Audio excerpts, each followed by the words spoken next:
Hey everyone, thanks so much for joining us today. A couple notes before we begin. Just keep in mind that if you have any questions, comments, or want us to dig deeper in anything, we would really appreciate it if you used the chat feature here. So if you just send a question or whatever it may be via the chat, we'll be sure to cover them at the end. We've intentionally kept the presentation shorter than the entire time to make some room for that. We really want to make it useful as possible to you. So please use that. And finally, we're going to start out on cybersecurity, specifically cybersecurity frameworks, and then end with what will ultimately be your final line of defense, your backups.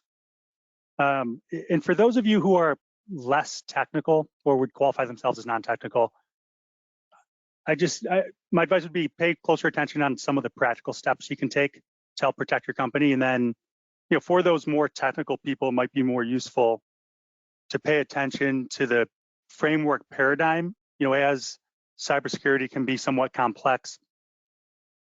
Thinking about how those paradigms work can oftentimes help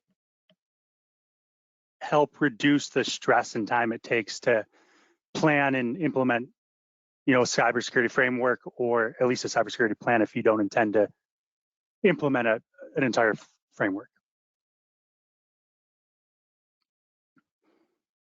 So the keen observers here will notice that I am not Chris Bacon. So he was pulled away to work with a customer today. I'm AJ Stevens. I'm the Director of Sales and Marketing here at CTS. I did work closely with Chris to develop this presentation. So while the delivery may differ, the content is still going to be the same. So, and again, we really want you to use that chat to ask any questions to kind of personalize it for each one of you. So if there is something useful, please use that.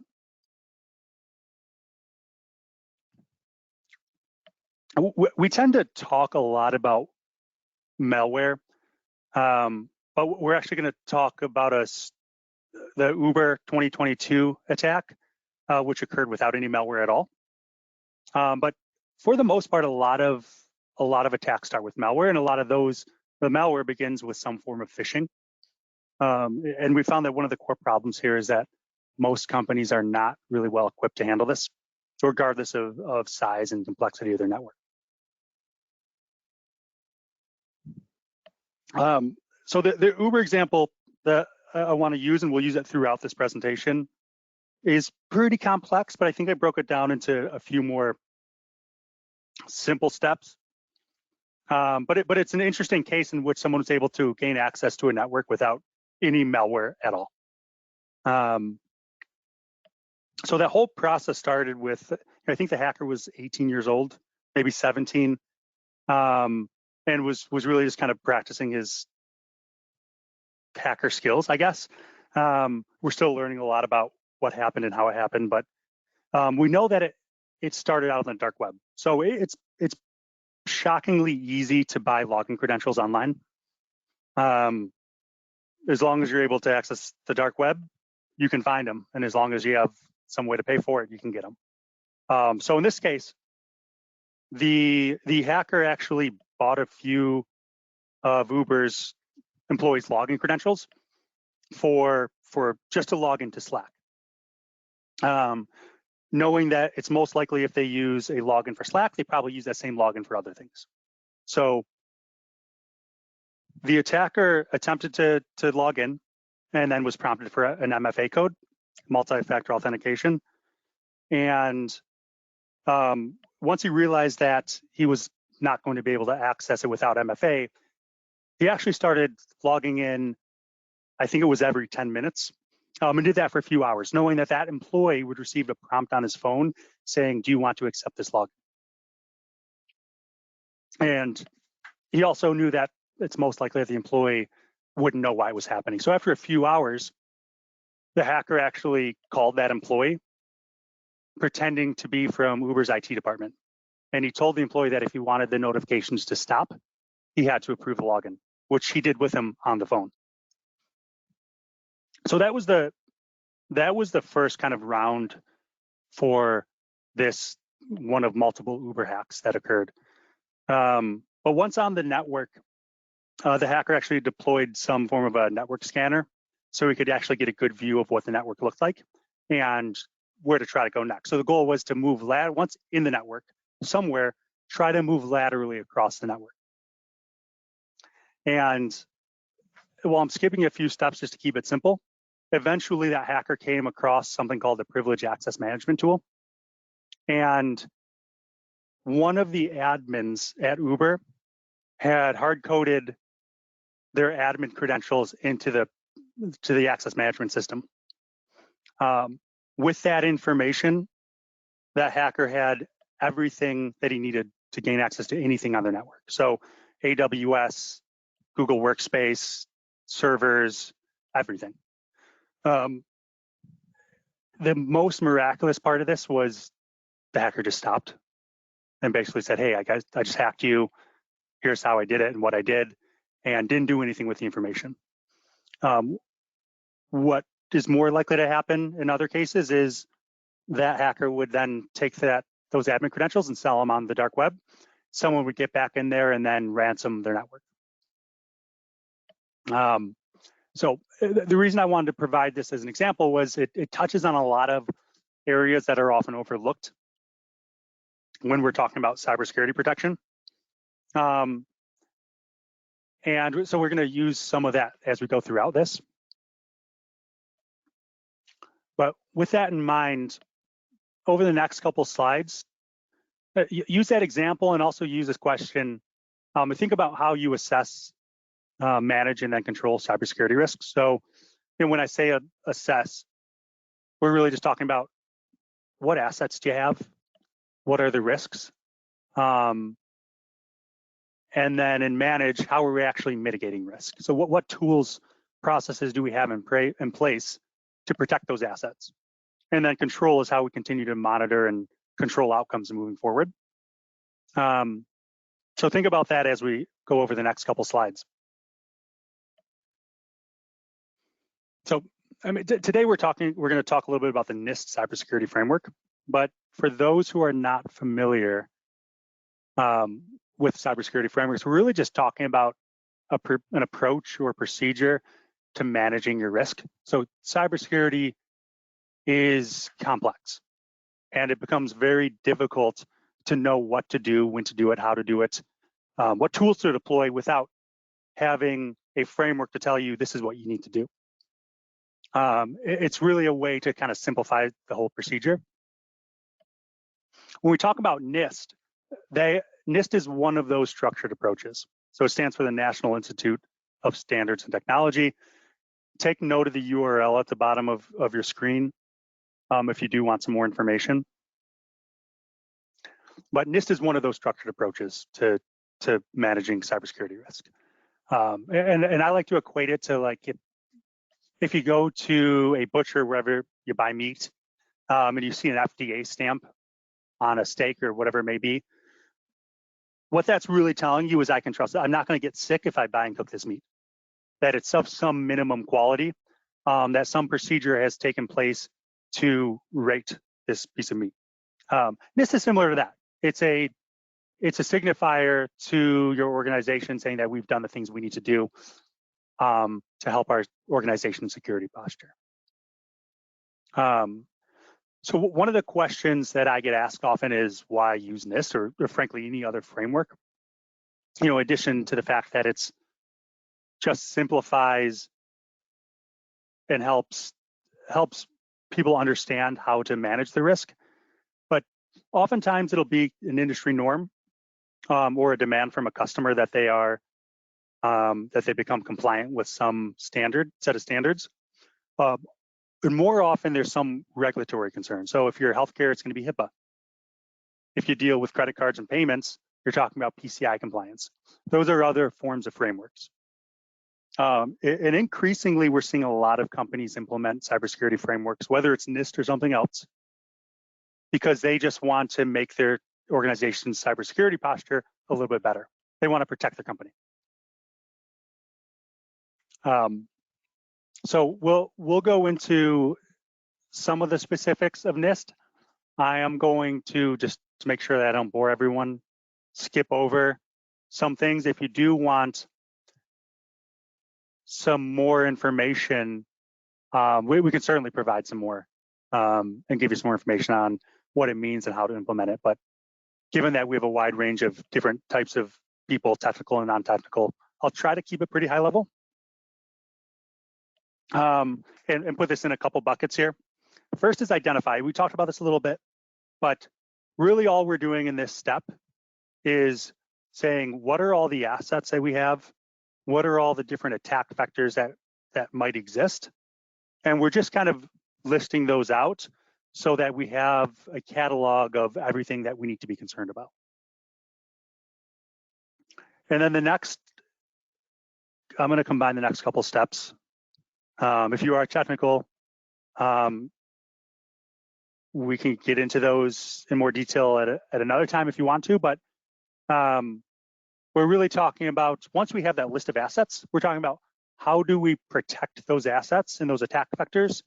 And when something does occur, how are we going to know? And then the step that comes after that is really talking about, okay, well, if something is detected, what are we going to do? And the complexity here is really around figuring out what tools are the ones you should be using. One we're seeing more commonly is SOC teams, so security operations. And essentially what this is a 24/7 manned by security experts. Once something is detected, they run through logs and look at all the reports and kind of determine, is this actually a threat? And then if it is, what are we going to do about it? How do we respond to it? The reason people are increasingly using teams like this is because most people who are in charge of managing a network are not also security experts, because there's just too much to do in managing a network to also be experts in security. And then I'm going to let Arcserve, when it's their turn, talk about the recovery process. But this is, again, your last line of defense. How are we going to get, if something does happen, how are we going to recover from it? So as we move through the last couple of slides, these are a couple questions I think are really important to consider as it pertains to your company. So, spend a minute and think about, based on some of the things we've talked about, is there anything missing from your cybersecurity setup or posture? Do you have a full inventory of assets, and is it updated? And even if you do, what are you doing about it? And then this is kind of the most overlooked, especially if you're an IT director, because you know that some of these things are important. But it's not necessarily the truth that your leadership team is necessarily on board or really even understands any of this. So if you're not thinking about that as you present a cybersecurity plan to your leadership team, it's important to think through how you're going to go about delivering those messages to them and getting them on board. So the purposes of this slide is really to provide some areas that sometimes are overlooked, or at least tend to be great places to start when building or revamping a security strategy. So, I can tell a few things in here would hit on the Uber example. They already had multi-factor authentication. What they didn't have was dark web monitoring or phishing training. So had that employee had some phishing training, probably would have recognized that the IT department would never have called him to say, just accept it, or else they'll continue. That would have known that never would have happened. But in taking a more layered approach, had they had some better security in different areas, or had implemented truly implemented a cybersecurity framework, they would have had to have looked at their access management system and look for things like, are we just giving away our usernames and passwords for admins? And the last thing I'll touch on here is is, as a lot of companies are moving to cloud applications, for example, 365 security, we're finding a lot of people are overlooking security around those. And they seem to assume that backup is included in that. So take a look at this, and if you have any questions, we're happy to help. But these tend to be some good places to start, and you do not necessarily need some third party to help you implement some of these things. So again, we'd like to cover any questions you have. If you want us to dig deeper, we'll certainly be able to do that. If you do have any questions that come up later, you can feel free to reach out to us on our website. You can just Google CTS or reach out to your account rep. But we're here to help. And I think at this point, I'll hand it over to Arcserve, and then at the end, we'll get into some of those questions if anyone had any. AJ, this is fantastic information, and thank you so much for really kind of laying this out.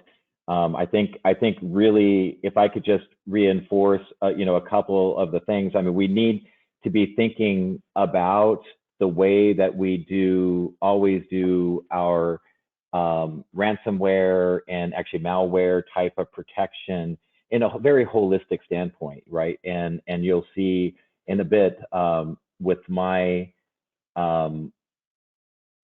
in my presentation on really how we can and certainly address that and dovetail into that. So my name is Sean Massey. I'm the Vice President of Sales Engineering for Arcserve, and I'm going to just really kind of pick up right where AJ left off. And as we talk about several different things, hang on just a second. I got to get to a point where I'm able to go back and forth and move this, because otherwise the control of my machine is not there. So who is Arcserve? We've been around since 1983. And, I think sometimes people say, wow, that's really a long time. Well, we've been in the data protection and data resilience since then. And even as a company, you think about, boy, if we've been around for 40 years, as a company, we must be doing something right. We're resilient in and of itself. And certainly we have a whole product suite. We are dedicated really to the data protection space. And we kind of, it's funny, the security folks don't like it when data protection folks say, hey, we're part of security, but we kind of are to a certain standpoint, because we are that last line of defense, right? So we really hope to really address all of the concerns, all of the different threats that happen to be out there, and we do that in a very layered approach. And then if those different pieces were ending up to fail, then that's where Arcserve and our data protection comes into. So I wish, listening to AJ, that whole Uber story, very, very scary, and certainly I've heard that story before, and it's frightening, to a certain extent when we think about protecting our businesses today, protecting our networks today. And I wish I could tell you, hey, if you do this one thing, if you just do this one thing, that's all you need to do. Unfortunately, that's not true, right? And even in a lot of the ways that when I'm talking to customers, and I just came off of a conference, and we're talking about really a ransomware strategy, utilizing the products, what we're looking at doing is a multimodal or a layered approach, as we layer things in order to, one thing by itself isn't enough, but then when we layer other things in, we really raise that bar.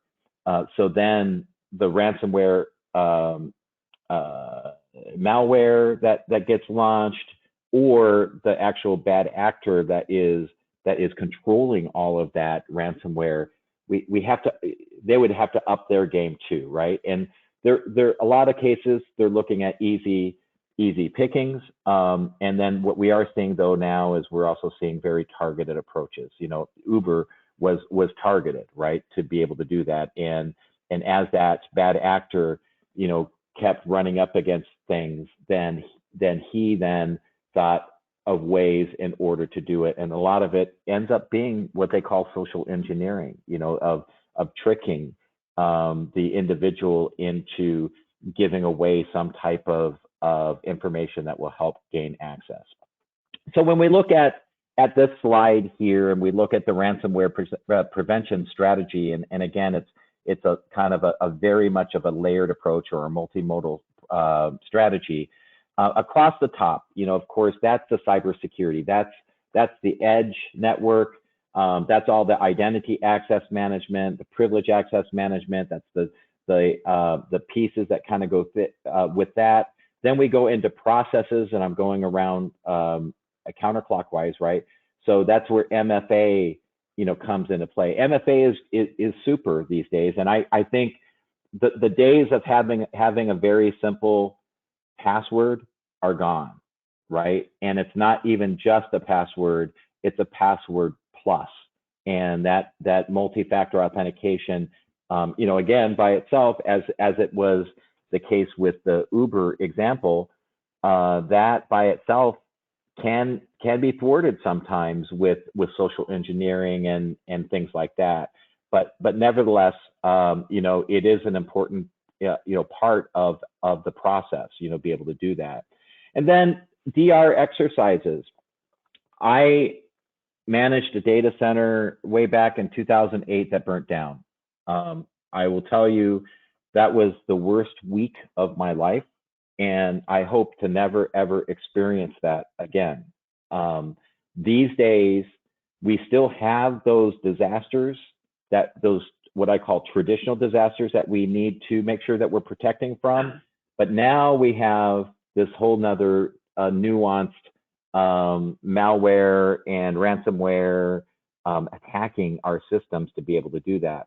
What's really important is to make sure that we have a methodology that we can continue to test.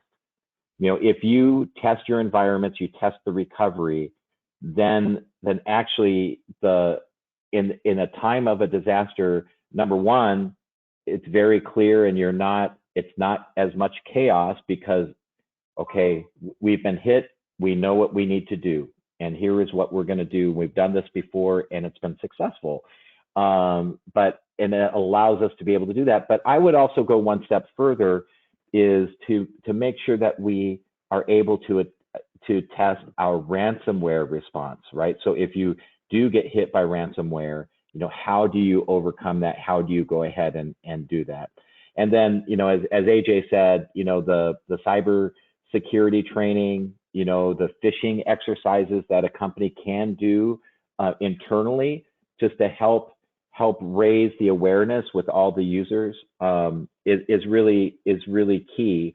And I've got a wealth of, I've been in, almost 30 years into IT, and there was one point in time in my life where I was an IT director for a little a parochial high school, and you can put in all of the state-of-the-art, top-of-the-line systems in place. There was in the year 2002, 2003, we were doing a big capital campaign and expanded, new library, the whole things, and the security budget came under my budget, and there was lots of folks that really wanted, hey, push a button, we want all the doors to lock and everything. But then it only takes one person to stick a rock in the door to prop it open because they're going out to their car to bring some boxes in, right? When we look at that, we can have all of the systems in place for ransomware, but it would just take a user just to have a moment of lapse, of memory lapse, to say, oops, here it is, and then your whole environment's at risk. So when we look at that, processes obviously are very important. And then on the right hand third, where we're looking at our orchestrated recovery, that's really where Arcserve comes in, right? So we've got within this section, certainly this is where our backup and data recovery is about. You might have heard, if you've been in IT for a while, you might know the 3-2-1 method, which is a tried and true method over the years. We've now come to say 321 is not enough. We need an additional one, and I'll talk about that in a couple minutes. But that backup strategy is really important. And then also, and this is addressing specifically, this is addressing ransomware, the immutable storage is really just kind of a really key piece there. And what that means is that if there is some type of an incident where ransomware does come in and hits your storage, like where your backups are, maybe you have a second copy, which is the 3211, the second one piece, but you'll be able to very quickly get through and very quickly recover from it, right? To be able to do that. So 321, let's just talk about that before I talk about 3211. 321 basically was designed in order to address the potential consequences of one of those traditional disasters. So what that meant was you would have 3 copies of the data, and 3 copies of the data would be, often people consider the production copy as the first copy, and then you take your backup, that's a second copy, and then you would have a copy somewhere else. So that's 3. Then you would be on 2 different mediums. And what that means is that we don't like it to be on the same disk, right? I can't tell you how many times sometimes people have a nice shiny new SAN, and they've got a portion of the SAN that actually serves up everything for their virtual machines, and then they carve out another portion of their SAN that they use to be a repository for their backups.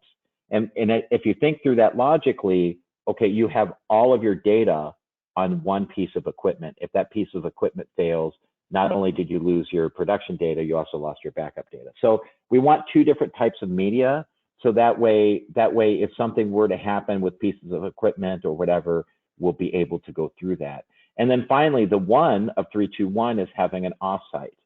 And that offsite backup is for the unthinkable, the catastrophic event, the fire, flood, tornado, tsunami, earthquake, those type of pieces that might affect you, right? But what we found now in the last, really, ransomware's been around for maybe, I don't know, at least 10 years, probably longer. And then the very beginning with ransomware, they were just casting a wide net. They were just trying to get to fish, and it's not the fishing that I like to do. It's the fishing with the PH, right? Where they're trying to really trick people to open up an attachment or go to a website so that way they could deploy some type of malware. We are seeing now folks being really targeted, especially in the education market, the government space, and they are, just like I sometimes will say, and I'm not trying to cause you not to have sleep at night, but if somebody really wants to break into your house, if they're really determined to break into your house, there is a really good chance they're going to get into your house, right? And so when folks are targeted, that's really the key. And that's where, again, Arcserve comes in, and we can help with that last line of defense to be able to recover when there are little gaps that end up happening. So the last one then, as we talk about that, is the last one is actually either immutable or air gap type of technology. And the immutability is better because we can be on-prem and we can have this immutable appliance. So should all of your data, including maybe your backups, the regular repository for your backups all of a sudden gets compromised, with that immutable piece, we can very quickly bring that back. We can resurrect that data, regardless of how much data. I could probably do that within a couple minutes, right? And be able to have things presented from a time prior to that initial piece. So what does this look like in when you utilize and you partner with CTS in that kind of world? What we have here, of course, you'll have your production equipment, and then with that, you'll have your backup software, and hopefully that backup software is Arcserve, right? As you're going ahead and doing that, it could be unified data protection as we do that, either software or an appliance piece that's there. We can be sending to the cloud, and that cloud, can be cloud hybrid, which is a kind of either a backup as a service or a DR as a service solution that Arcserve manages, or that could be the CTS cloud in and of itself. And then on-prem, if we're looking for the maximum protection, we would be looking at immutable storage. And this is a way of taking an additional archival copy of your backups to be able to be there so it cannot be penetrated, it cannot be corrupted permanently on that, as we go through.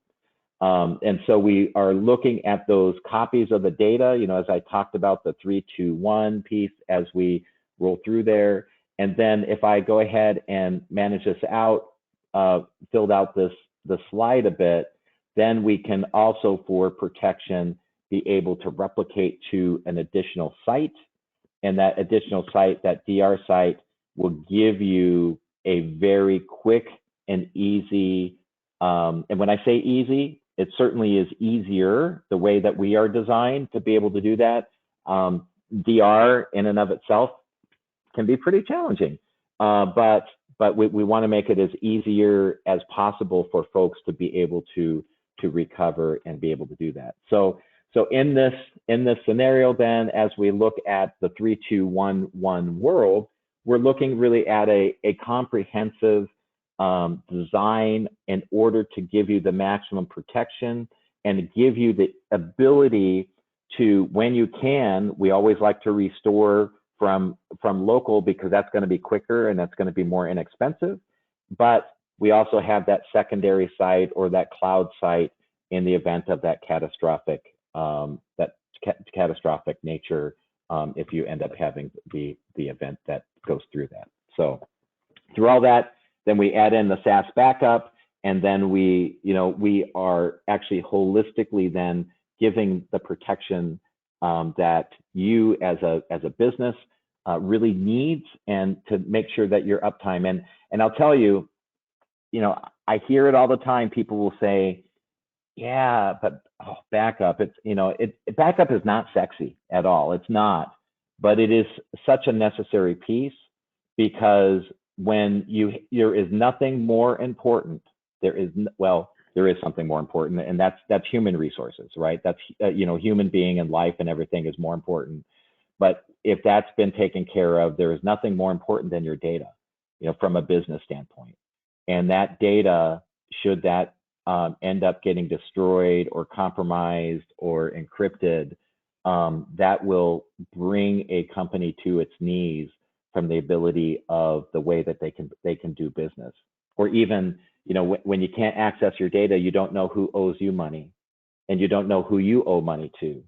And what about paying your employees and all of that kind of good stuff? It really gets kind of deep in there and gets very real very quick. So I'm going to pivot a bit now, and then and because we kind of set up, we set up the problem, and AJ kind of talked about that, and really reinforcing a lot of the NIST procedures as recommendations that they would go through. We talked about the problem and with an example of Uber as we go through there. But now let's really kind of dig into a little bit of what it looks like within the solution set that Arcserve has.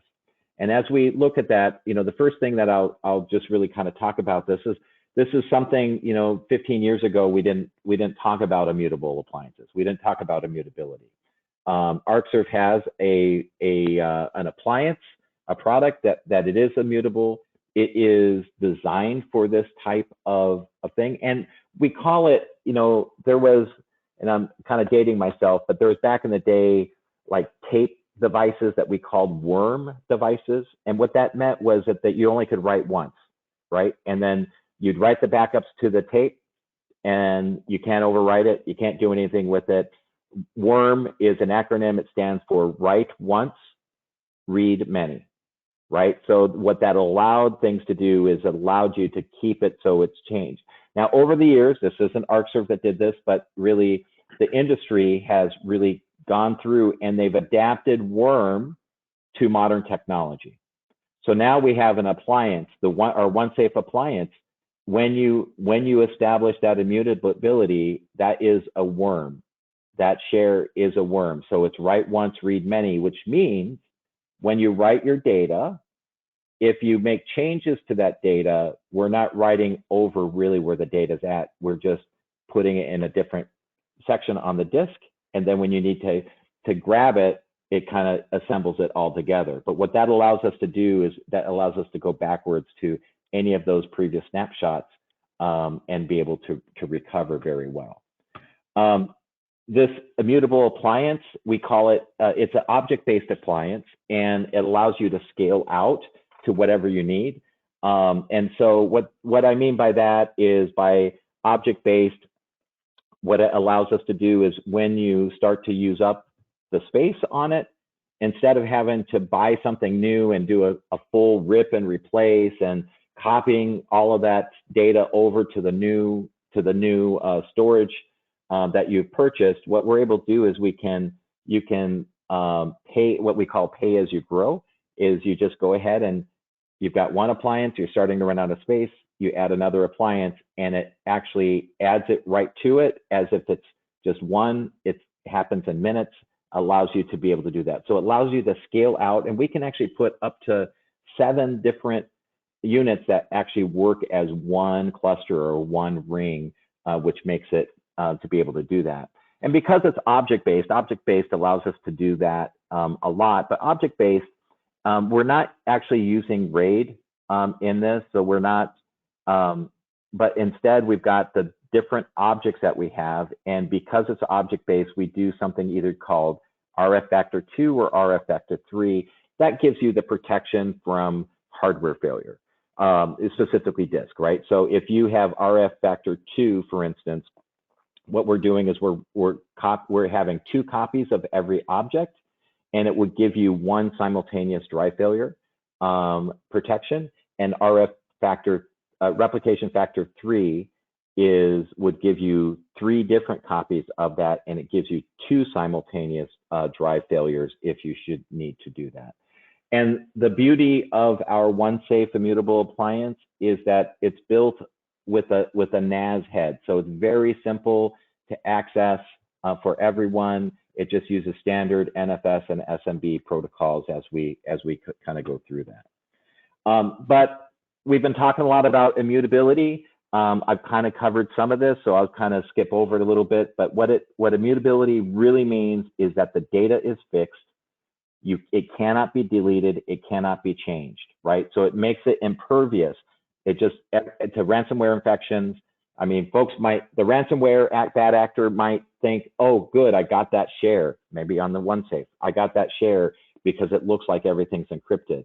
But actually where the data actually is at, it hasn't actually touched the actual data, so that we can actually reverse that very, very quickly to be able to do that.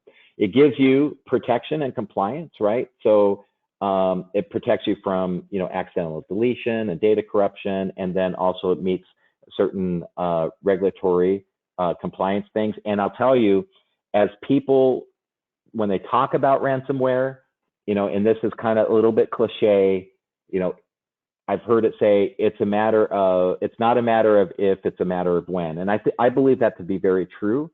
And then my Seanism would add to that. I would say it's not a matter of if, it's a matter of when and how many times.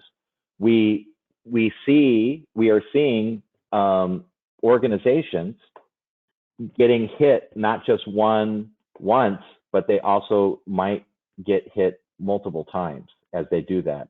And there are some folks, that are more nefarious, of the ransomware people, that even if their ransom is paid, that they're great. They go ahead and unencrypt it or whatever, and they make out with, hundreds of thousands of dollars, if not millions.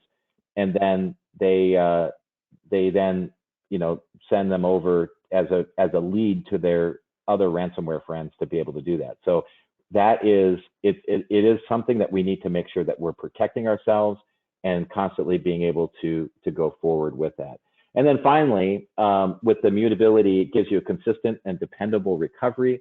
You're able to find and recover that last clean backup, and it will allow you, hopefully not have to pay the ransom. We don't want you to have to do that. So how does it work? Basically, we're writing to a share just like normal. And again, that can be presented as an NFS or an SMB share. And then our appliance is taking continuous snapshots, and these snapshots are immutable, and the snapshots themselves can't be deleted. Ransomware cannot change any of the data that's in those snapshots. And then finally, when something happens, then you're able to very quickly promote from a snapshot to a new share for a nice clean restore. I talked about at the beginning of my part of the session, I talked about the importance of testing. This is brilliant. The way that we have this set up is that you can practice, and I'm using that in air quotes, practice your ransomware with the OneSafe. You can your ransomware recovery without impacting really any of your internal systems or impacting the time for your tech people, right? So what we're able to do is you can promote at any time from a snapshot to another share. And because we're all just, it doesn't take up any more space because we are deduped through the entire OneSafe system and the cluster and the ring, right? What it does is that doesn't take up any more space. You can do it. You can check to make sure that you can access the data that's on it. And then when you're done with the test, you just go ahead and delete that share, because that share isn't set up for immutability. But it gives you that ability, which is really brilliant, because it allows you to test and make sure that you have that comfort level should the unthinkable occur. And so as we go through the rest of this, we come in 3 different appliances. And as we're looking at that, we've got a raw capacity anywhere from 96 terabytes to 216 terabytes. But when we add into the maximum capacity of the ring, and that's adding more than one node, we can go all the way up to 1.5 petabytes of raw storage to be able to use that. So that's our immutability story, and it's a really strong story in the space, and it allows us to do that. Our data protection story is something that you would use in side by side with the OneSafe immutability appliance and solution. Arcserve UDP stands for Unified Data Protection, will allow you to have those backups and protect your local, your virtual, your hyper-converged, and your SaaS-based workloads as you kind of go through that.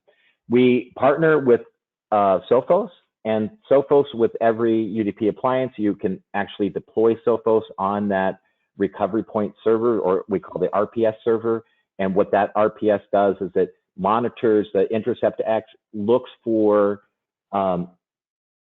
weird activity that happens on that machine, and should it be able to do that, the Sophos Intercept X then will quarantine that on the server itself, alert you, quarantine it, and then shut it down. But the way that we're able to protect everything that you're seeing on the left-hand side as you're doing that. And then for our immutability, which we've been talking about on the upper right-hand corner, and then we also have our cloud solutions that we're able to do.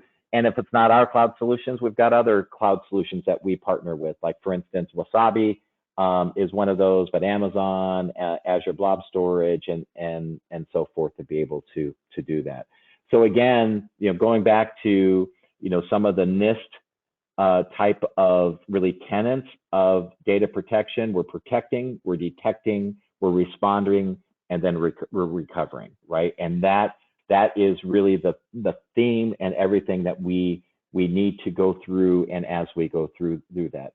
So our key features within the Arcserve UDP data protection platform, is really orchestrated recovery is really key.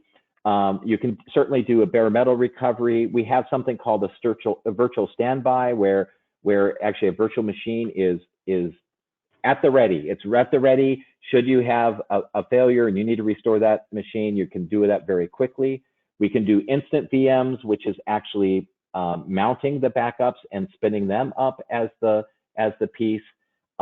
We have cloud integration as we're able to back up to various cloud vendors, back up the infrastructure as a service or software as a service, and be able to do the DR pieces that are there.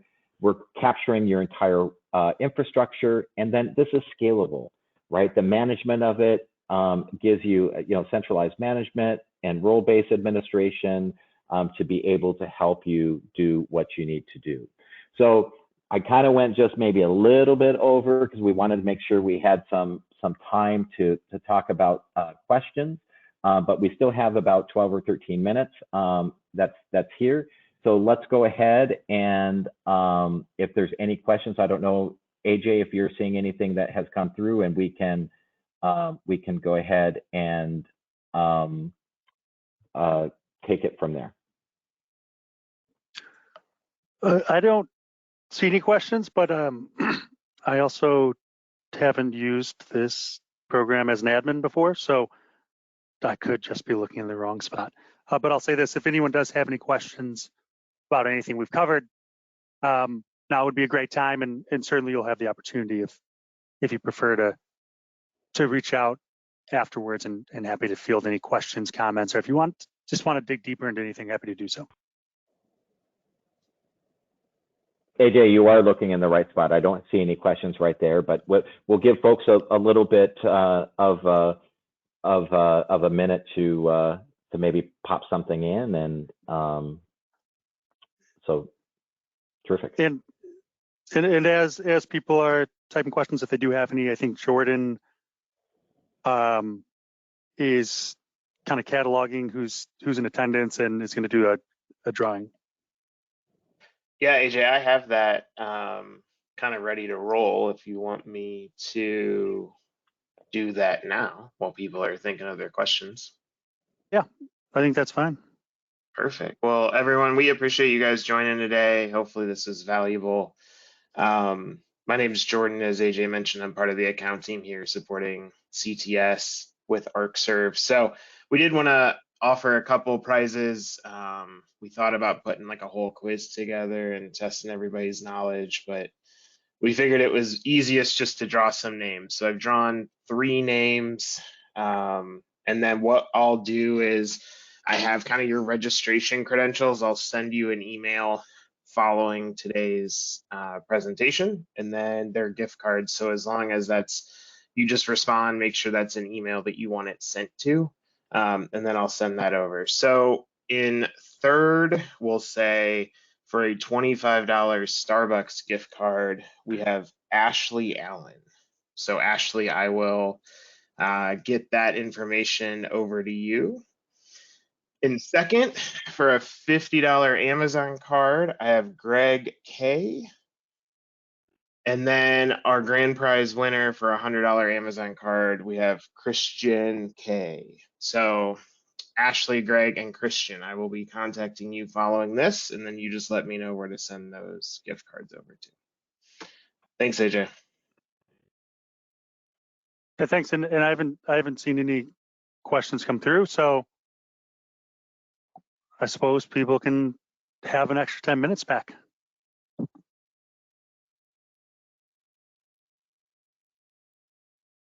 Well, thank you everyone for your time and attentiveness today, and I hope you have a good rest of your week and into the weekend. And certainly, if you have any questions, you can reach back through your CTS folks, and we can get them answered.